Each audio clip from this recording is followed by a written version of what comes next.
명절 캠프가 이제 지났습니다. 명절 하면 좀 결혼을 아직 안 하거나 아니면 결혼했는데 뭐 자녀가 없거나 하면 이 단어를 굉장히 좀 두려워하죠. 잔소리. 그래서 최근에 이렇게 찾아보니까요, 그 잔소리 메뉴판 이런 것도 있다 하더라고요. 거기에 내용을 보니까 뭐라고 돼 있냐면요, 지금까지는 우리에 대한 걱정을 무료로 하셨지만 이제부터 우리에 대한 걱정을 유료로 하시는 걸로 정책이 바뀌었습니다 하면서 뭐 잔소리하는 멘트마다 이렇게 금액을 써놓은 그런 메뉴판이 있더라고요. 그러면서요, 그 옷에 그거를 새겨갖고요, 혹시 잔소리에 시달리시는 분 계시면 다음 명절에 그 옷을 입고 가시면 될 것 같아요. 그래서 뭐 음식 관련된 잔소리도 많이 하지 않습니까? 저희 집에서도 이제 한 번씩 이렇게 음식을 남기거나 하면 네 나이 때 세상에 이 밥 못 먹는 아이들이 참 많은데, 그런 얘기를 하는데요, 그 싱가포르에서는 음식을 남기는 아이한테 이렇게 잔소리를 한답니다. 음식을 남기면 그만큼 내 미래 신부, 너의 미래 신부의 얼굴에 여드름이 날 거야, 이렇게 저주를 하는데요. 그러면서 이제 한국에 좀 이렇게 이런 부모님들도 계시다네요. 너 그거 남기면 나중에 지옥 가서 네가 다 비벼 먹을 거야. 아니, 복음은 안 믿으면서 그런 거는 굉장히 잘 언급합니다. 그래서 명절 가운데 뭐 오고 가서 좀 피곤하신 분들도 계시고, 또 주변에 보니까 이렇게 아파서 좀 힘들어하신 분들이 또 많으시더라고요. 뭐 여러 가지가 이유가 있겠지만, 그래서 짧은 시간 좀 쉼도 얻으시고 또 힘도 얻는 또 시간 되셨으면 좋겠습니다. 오늘 제목을 응답에 집중하라 라는 제목으로 말씀을 나누겠는데요, 명절 이후에 본격적으로 우리가 집중해야 될 것들이 있습니다. 일천제자, 일천만대, 일천지교의 운동입니다. 그것을 마음에 담고 나의 응답, 나의 미션을 찾아서 우리가 본격적으로 기도하고 도전하고 결단해야 될 중요한 시간표에 우리가요 다른 게 응답이 아니라 진짜 우리에게 무엇이 응답인지를 우리가 확인하는 게 참 중요한 것 같습니다. 우리는 태어날 때부터 절대 불가능 속에서 태어났기 때문에 우리에게 다른 게 응답이 아니라 복음이 우리에게 응답입니다. 그래서 우리는요, 안 되는 거, 좀 부족한 거, 연약한 게 문제가 되지 않아요. 그런 나에게 하나님이 복음을 주셨기 때문에 그렇습니다. 그러면 뭐 하면 될까요? 복음에 붙어 있으면 돼요. 복음에만 붙어 있으면, 복음의 말씀만 붙잡으면 됩니다. 그러면 하나님이 응답하시고 역사하시기 때문에 그래요.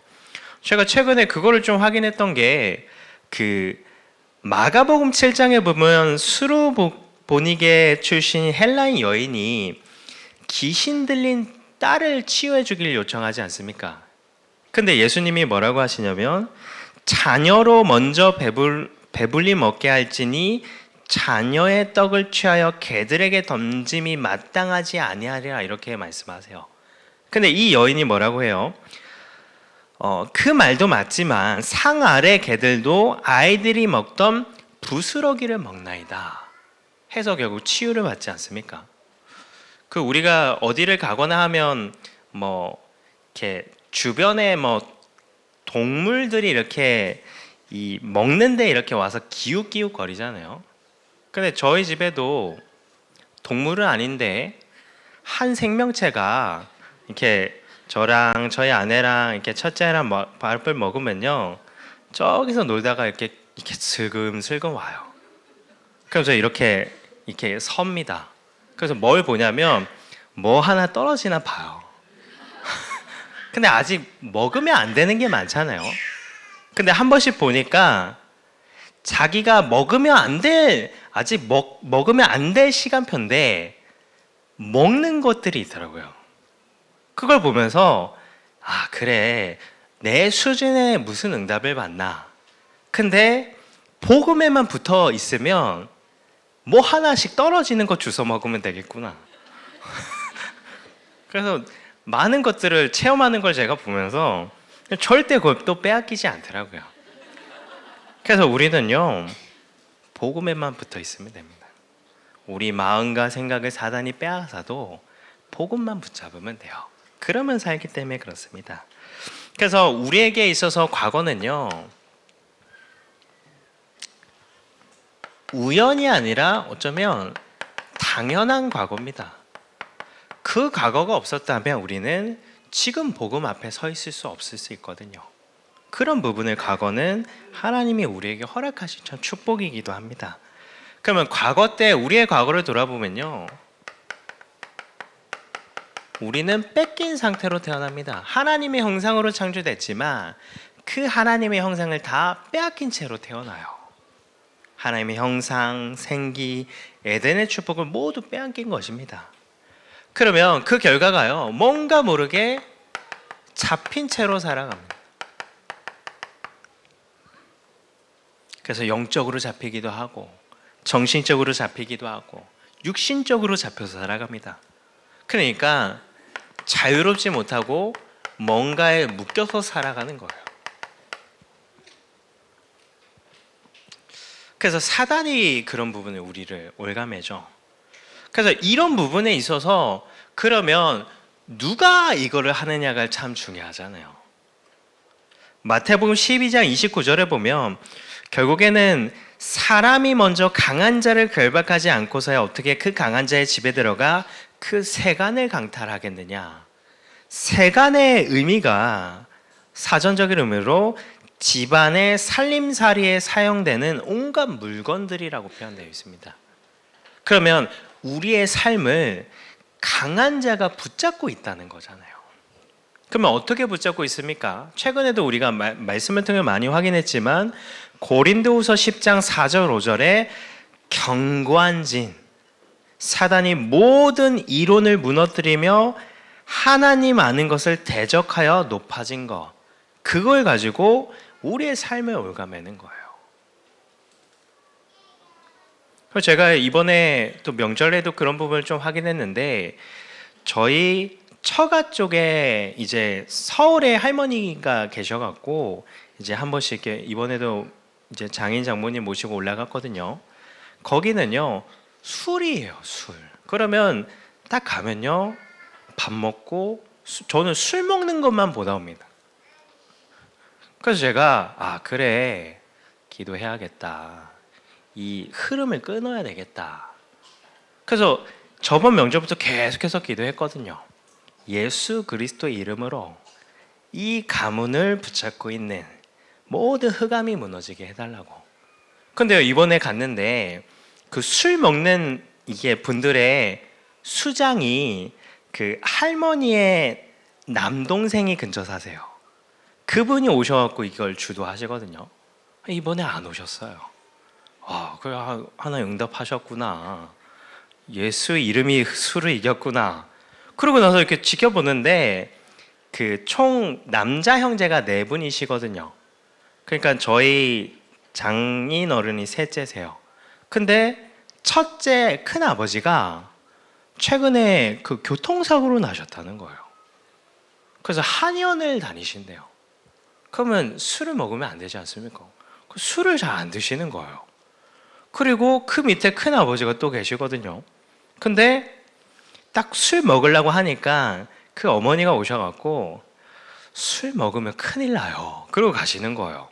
그러니까 원래는 이 거실에 큰 이런 테이블로 술판이 계속해서 벌어졌는데 테이블이요 이 작은 테이블로 바뀌어갖고 이렇게 한쪽에서 이렇게 쪼그려 드시더라고요.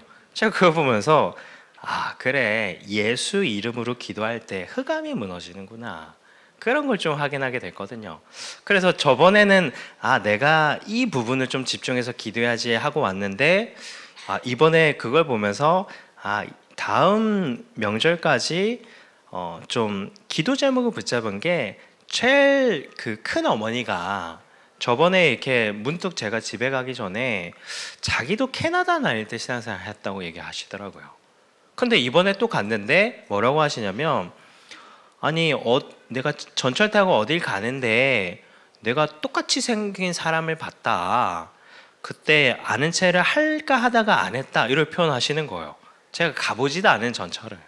그래서 이제 비슷하게 생긴 사람이 많습니다. 뭐 그런 얘기를 했는데, 저분에게 조금 일찍 가거나 또 따로 가서 좀 복음을 전해야지, 그런 제목을 좀 붙잡고 왔거든요. 사단이 붙잡고 있습니다. 우리의 영적인 상태나 우리의 가문을요, 이번에 또 확인하고 오셨을 거 아니에요. 그러면 우리는 무엇을 해야 될까요? 에베소 6장 12절에 분명히 말씀하십니다. 우리의 씨름은 혈과 육을 상대하는 것이 아니요 통치자들과 권세들과 이 어둠의 세상 주관자들과 하늘에 있는 악의 영들을 상대함이라 라고 해요. 우리가 할 거는요, 영적인 싸움을 하는 겁니다. 예수 이름으로 사단이 붙잡고 있는 사단의 경관진과 망대를 무너뜨리는 영적인 싸움을 하는 거예요. 그러면서 동시에 우리가 응답받아야 될 게 있습니다. 그게 뭘까요? 6장 13절에 하나님의 전신갑주를 취하라. 그 이유는요, 악한 날에 너희가 능히 대적하고 모든 일을 행한 후에 서기 위함이라고 나와 있습니다. 그러면 우리가 영적인 싸움을 계속해서 하려면요, 전신갑주를 입으려면 어떤 응답을 받아야 될까요? 그 부분이 오늘입니다. 그래서 오늘을 승리하는 게 참 중요합니다. 어제 실패하다 오늘 성공하면 어제 실패가 오늘의 응답이 되기 때문에 그래요. 그래서 오늘 무엇을 해야 될까요? 바꿔야 될 것들이 있습니다. 무엇을 바꿔야 될까요? 복음의 말씀으로요, 모든 것을 바꾸는 겁니다. 복음 아닌 것을 다 바꾸는 거예요. 우리의 각인뿌리 체질을 바꾸는 겁니다. 그래서 우리의 본성과 근성과 습성까지도 복음화될 만큼 그 응답을 우리가 누리는 겁니다. 그러면서요, 우리가 오늘 해야 될 게 버릴 것이 있습니다. 무엇을 버려야 될까요? 우리의 상처와 원망과 불신앙을 버려야 돼요. 그러면서 우리가 찾을 것이 있습니다. 무엇을 찾아야 될까요? 하나님이 우리를 통해서 살릴 그 영혼, 또 현장을 찾는 겁니다. 그래서 이 부분을 말씀과 기도와 전도라는 부분을 가지고 오늘을 승리하는 게 참 우리에게 중요합니다. 그러면 오늘을 통해서 영적인 싸움에 승리한 결과가 뭘까요? 우리 이번 주에 강단의 본문을 통해서도 우리가 확인할 수 있었지만 절대적인 미래의 응답을 받는 거예요. 그래서 저는 유통기한이 없다. 근데 그것도 물론 제목이었지만 우리의 미래는 한계가 없다. 이 부분이 저는 마음에 좀 부딪히더라고요. 그래, 내 모습과 내 형편과 내 수준은 어마어마한 한계가 있지만 복음 안에 한계가 없구나. 그 내용들이 나오지 않습니까? 자녀의 날이 영구하고 땅을 차지하고 발바닥으로 밟는 땅은 다 우리가 갖고, 그리고 능히 당할 자가 없다고 하잖아요. 그래서 절대적 미래를 향해서 우리가요, 계속해서 오직을 붙잡고 오직 속에 들어감으로 유일성의 응답을 받아야 될 것입니다.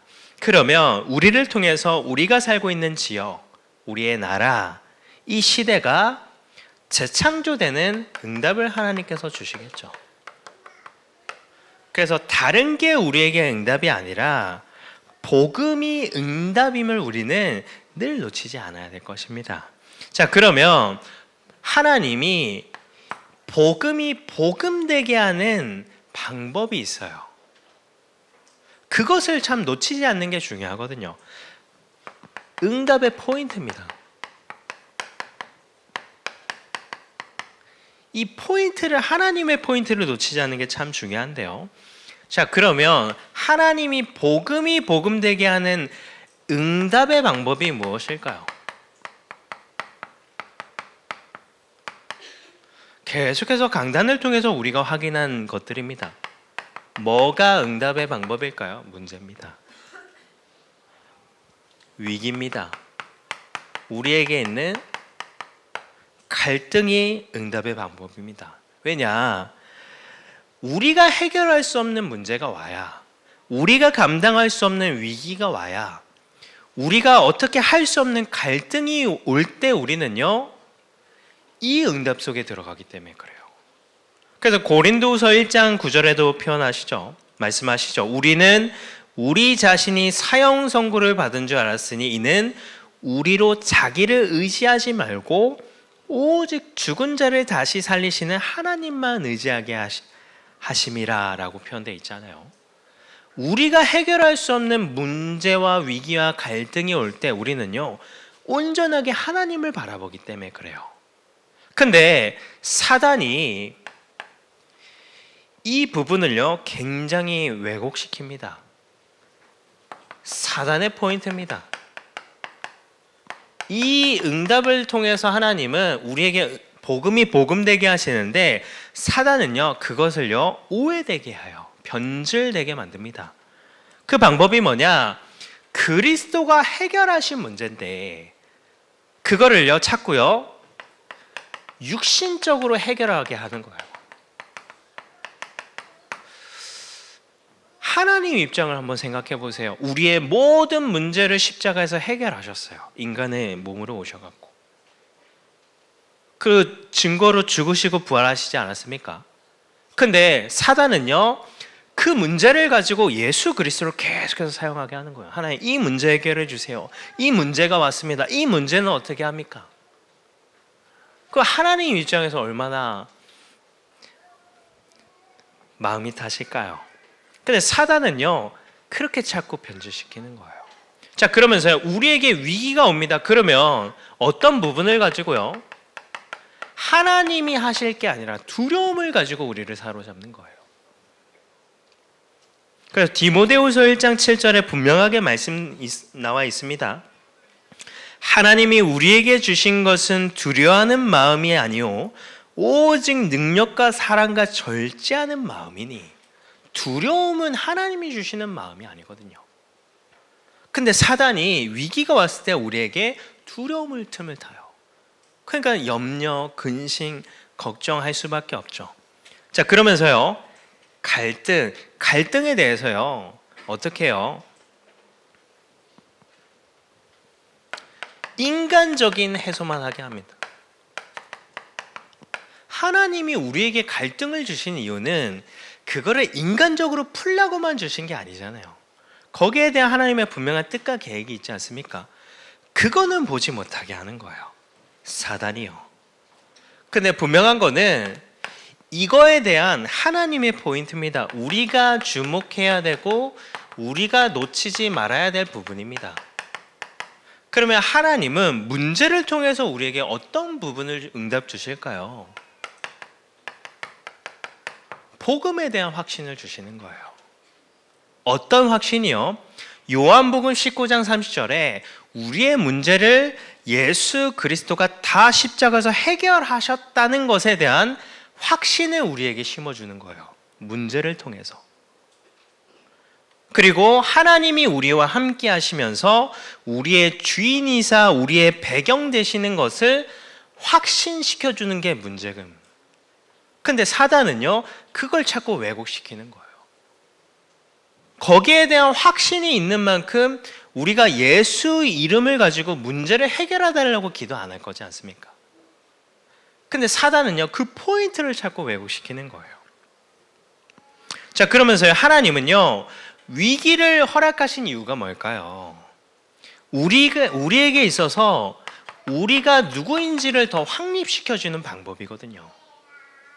우리가 누굽니까? 우리는요, 남은 자입니다. 세상에서 얻을 수 없는 행복을 얻은 행복자입니다. 그리고 세상에 가치를 두지 않은 순례자고, 세상을 복음으로 살린 정복자로 하나님 부르셨거든요.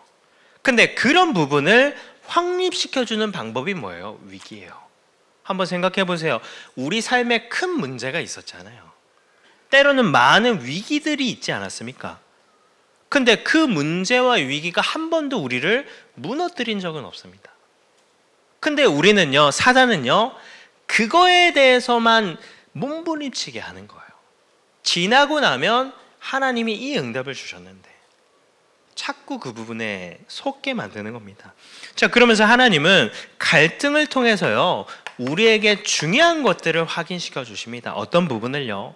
하나님이 우리를 왜 부르셨는지, 하나님이 왜 다민족교회를 인도하셨는지, 왜 하나님이 유치영 목사님을 만나고 우리 교회의 중요한 강단을 통해서 중요한 제목들을 왜 주셨는지를 확인시켜주는 방법이 갈등이거든요. 근데 사단은요, 그런 영적인 사실을 보지 못하게 하는 거예요. 그래서 우리가요, 명절 이후에, 명절에도 많은 부분을 보셨겠지만 영적인 분별력에 대한 눈을 회복해야 됩니다. 고린도전서 2장 13절에 이렇게 말씀하십니다. 우리가 이것을 말하거니와 사람의 지혜가 가르친 말로 아니하고 오직 성령께서 가르친 것으로 하니 영적인 일은 영적인 것으로 분별하느니라. 영적인 분별력이 참 중요하지 않습니까? 로마서 12장 2절에 너희는 이 세대를 본받지 않고 오직 마음을 새롭게 함으로 변화를 받아 하나님의 선하시고 기뻐하시고 온전하신 뜻이 무엇인지 분별하도록 하라. 하나님은 악한 뜻이 없으시거든요. 선한 뜻을 가지고 계시지 않습니까? 그것을 분별하는 게 참 중요합니다. 그러면 아는데 분별이 안 되지 않습니까? 그래서 우리가 어떤 부분을 계속해서 갈망하고 나아가고 하나님께 간구해야 될까요? 어떻게 하면 분별력이 생깁니까? 그래서 우리가 오직 예수 그리스도 해야 되는 거예요. 다른 방법이 없습니다.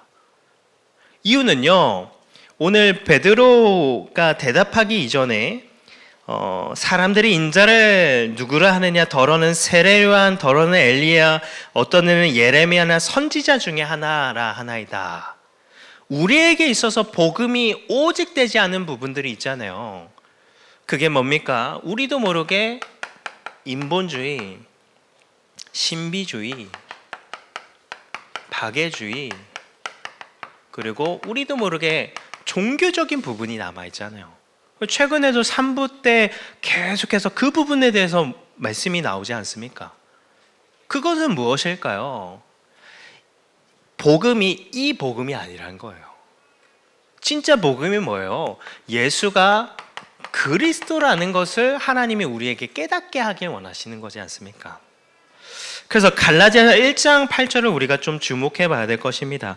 그러나 우리나 혹은 하늘로부터 온 천사라도 우리가 너희에게 전한 복음 외에는 다른 복음을 전하면 저주를 받을지어다라고 해요.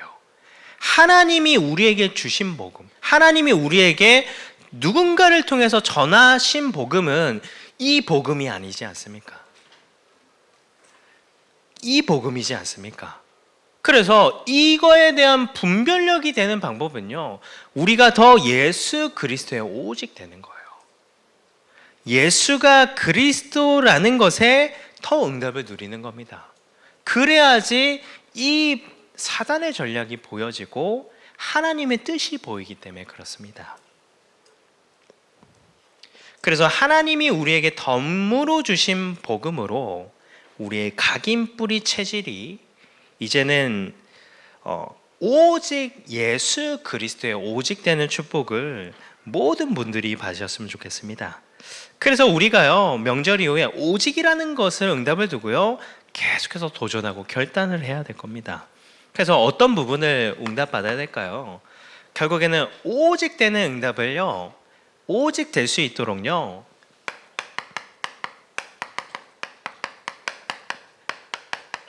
복음으로 하나님께 집중하는 시간을 날마다 가져야 됩니다. 그러니까 우리가 잊지 말아야 됩니다. 아침과 낮, 밤. 지나간 말씀이 아니라 하나님이 우리에게 선포하신 말씀입니다. 그게 내 것으로 응답되는 게 참 중요합니다. 계속해서 찾아야겠죠. 그래서 이번 주에 강단 본문에도 너희는 나의 이 말을 너희의 마음과 뜻에 너희의 손목에 메어 기호로 삼고 너희 미간에 붙여 표로 삼으며 집에 앉아 있을 때든지 길을 갈 때든지 누워 있을 때든지 일어날 때든지 말씀을 강론하고 또 내 집 문설주와 바깥문에 기록하라, 이렇게 말씀하시지 않습니까? 그 말은 다 다른 거 생각하지 말고 복음만 생각하라는 하나님의 뜻이잖아요. 그래서 이 부분이 우리에게 응답돼야 돼요. 그게 굉장히 중요하잖아요. 그 빌립보서 4장 13절을 우리가 너무 잘 알지만, 근데 우리가 응답받아야 될 거는 빌립보서 4장 12절일 수 있습니다. 나는 비천에 처할 줄도 알고 풍부에 처할 줄도 알아. 모든 일고 배부름과 배고픔과 풍부와 궁핍에도 처할 줄 아는 일체의 비결을 배웠노라. 그 비결이 뭘까요? 고린도전서 15장 31절에 나의 자랑을 두고 단언하노니 나는 날마다 죽노라. 날마다 이번 한 해 원단의 본문처럼 날마다 내가 죽고 내 안에 그리스도가 사는 응답을 바울은 잊지 않았겠습니까? 그 비결이요.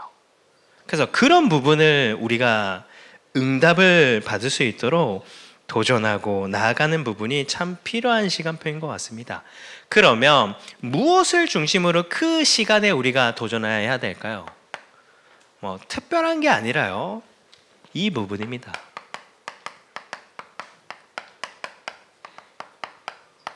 결국에는 하나님이 우리의 삶 가운데, 우리의 산업 가운데, 우리 가정 가운데 응답하시는 방법이 예배이기 때문에 그래요. 그래서 나를 드리는 예배를 중심으로 날마다 집중하는 응답 속에 들어가는 겁니다. 그러면 나를 드리는 예배가 우리 삶에 그래서 중심이 되는 게 참 중요하겠죠. 그래서 계속해서 강단에도 나옵니다. 나는 주일을 위한 평일을 사는지, 평일을 위한 주일을 보내는지, 이런 부분을 강단에서 나왔잖아요. 예배 자리에 있는 게 굉장히 중요함을요. 그러니까 문득 제가 묵상을 하는데, 어쩌면 주일을 통해서 하나님께 좀 더 한 걸음을 나아가야지 한 주 6걸음을 바르게 걸어갈 수 있겠구나. 그런 부분을 좀 생각하게 되더라고요. 그래서 내가 주일날 내가 하나님께 더 한 걸음 나아가는 예배를 나는 드리고 있나? 그냥 머물러 있는, 그냥 유지하는 예배를 드리고 있나? 이런 질문을 좀 하게 되더라고요. 그래서 나를 드리는 예배가요, 우리의 삶의 중심이 되어야 될 것입니다. 그러면서 그 은혜가 계속해서 유지하는 방법은요, 다른 방법이 없습니다. 수요로, 금요로, 때로는 새벽으로, 또 현장에서는 지교회나 구역으로 우리가 계속해서 힘을 얻는 게 중요하겠죠. 자, 그러면서요, 우선순위적인 부분도 우리가 점검하고 응답받아야 될 것입니다. 그래서 하루에 한 번, 3번 기도하려면 그게 가장 우선되지 않으면 할 수 없다고 표현한 것처럼 예배가 우리의 삶에 가장 우선될 수 있도록요. 그리고 하나님이 결국에는 우리를 부르신 이유가 우리를 통해 예배를 받으시려는 거잖아요. 그래서 나를 드리는 예배를 통해서 우리 자신이 일천제자의 응답을 두고 나아가야 될 것입니다. 자, 그러면서요, 나를 세우는 훈련 속에 우리가 훈련을 중심으로 날마다 집중하는 시간을 도전해야 될 것입니다. 그래서 집중학교 이제 신청이 또 시작됐습니다. 우리가 기다리던 집중학교가 또 우리를 찾아왔습니다. 그래서 집중학교의 포인트는 하나님이 나와 함께함을 혼자서 누리는 게 포인트입니다. 그래서 그걸 향해서 집중학교 참여할 때마다 한 가지만 응답받아도 그 응답이 적지 않을 겁니다. 하나님이 나와 함께 하심을 누리는 것을 집중학교를 통해서 계속해서 도전해야겠죠. 자, 그러면서요, 진행되는 집중훈련입니다. 당장 이번 주 토요일에도 중요한 선교대회를 앞두고 237 조직을 향해서 램7 집중훈련이 되어집니다. 그래서 그 대상은요, 모든 성도가 대상입니다. 왜냐? 하나님이 한 지역과 한 나라와 한 시대를 계속해서 제목을 주시기 때문에. 그냥 나는 아직 어디 나라인지 모르겠다 하시는 분도 계시잖아요. 아직 정하지 않으신 분들도 계시잖아요. 기도하시면서 참여하시는 겁니다. 그래서 선교대에도 그런 부분에 우리가 집중해야겠죠. 그리고 이제 명절 마치고 대신방이 진행됩니다. 그러니까 하나님이 우리 개인이나 가정에 대한 미션을 두고 기도해야겠죠. 그리고 구사일생,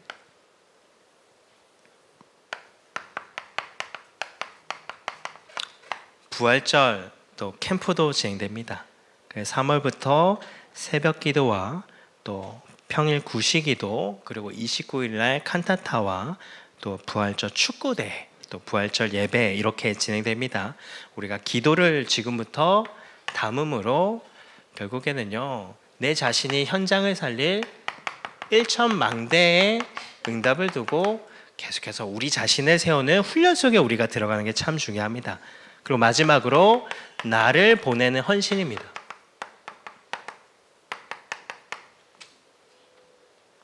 그래서 계속해서 우리가 후대를 두고 세 가지 뜰, 금토의 시대라는 부분을 말씀을 듣고 있습니다.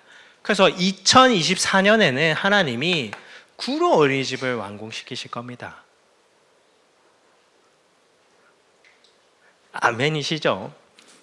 그 부분을 저는 기도하고 있고, 하나님 응답하라 2024라고 하시지 않았습니까? 행복하라 2024라고 하시지 않았습니까? 하나님 말씀을 선포하셨기 때문에 하나님이 응답해 주셔야 됩니다. 그래서 우리 다민족교회 역사에 있어서 가장 기록될 수 있는 응답과 증인들이 많이 세워지는 응답을 달라고 기도하고 있거든요.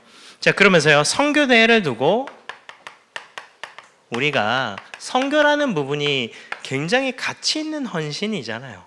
그거를 두고 237 조직을 만듭니다. 그게 이번 주에 있을 램7 집중훈련입니다.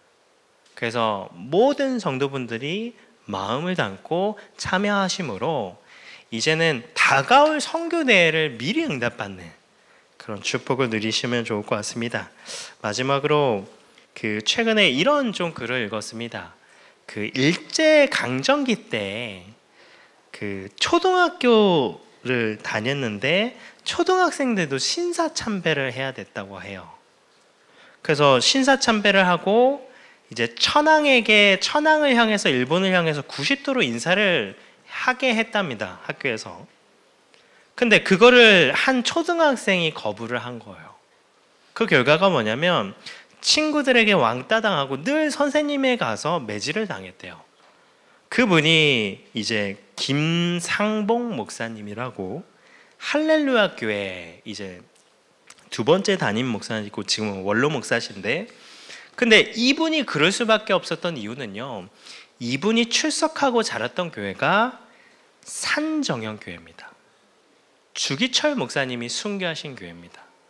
그러면서요, 이 교회가요, 공산 때도 많은 분들이 순교하셨더라고요.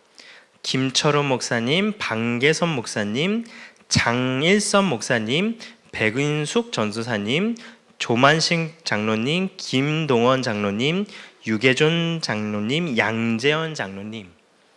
그러니까 이 어린 아이가 그럴 수밖에 없는 이유는 그 모습을 보고 자라지 않습니까? 아, 그럴 수밖에 없구나. 신앙은 말로 하는 게 아니라 보여주는 거구나. 그걸 보면서요, 아, 우리의 모습과 우리의 응답과 우리의 헌신이 후대의 절대적 미래가 되는구나. 바르게 하나님 앞에 서고 인도를 받아야겠다. 이런 부분을 좀 생각하게 됐습니다. 그래서 여기 계신 모든 분들이 한 주간도 한계가 없는 미래에 또 증이 되는 축복 누리셨으면 좋겠습니다. 기도하겠습니다. 하나님 감사합니다. 명절 이후에 교회 안에 1천 제자, 1천만대, 1천 지교회가 힘있게 일어나는 응답과 역사를 허락하여 주옵소서. 살아계신 예수 그리스도 이름으로 기도드립니다. 아멘.